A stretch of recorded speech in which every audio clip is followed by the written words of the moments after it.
来看宜兰一台救护车伫昨早起经过宜兰市中山路2段甲民权路1段冲红灯，去弄到一个骑奥多摆的民众。警方是表示讲，这个救护车的驾驶甲骑奥多摆民众拢无啉酒赛车哦，加载嘛拢无严重，车祸的原因爱个调查。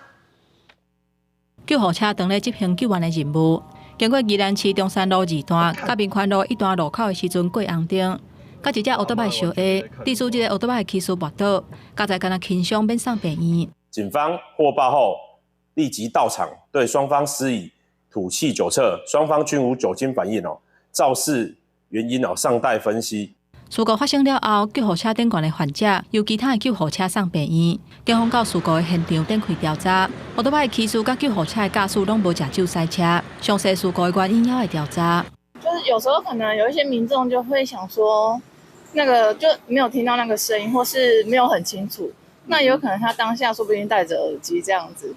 所以才没有注意到有救护车这样。有律师认为讲，在法律的实务上，救护车在执行紧急任务的工作，有必要的时阵免受号志、飘志甲飘线的限制，而且有优先的路权。不过，这款赛车的方式较危险，所以并无绝对路权，袂当完全无遵守交通规则。法院的判决也是爱看个案的情形来认定事故的责任。驶救护车的人员也是要提关注伊的义务。闯红灯的情况之下，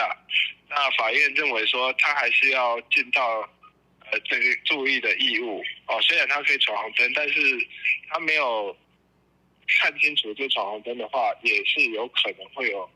法律上的责任的。根据消防署公告的救护勤务安全指导原则，救护车在经过路口的时阵，应该要注意有路权车辆的动向甲速度，而且嘛要甲车速放慢。无论是救护车或者是一般的车，在经过路口的时阵，拢应该甲速度放慢，才当降低事故发生的几率。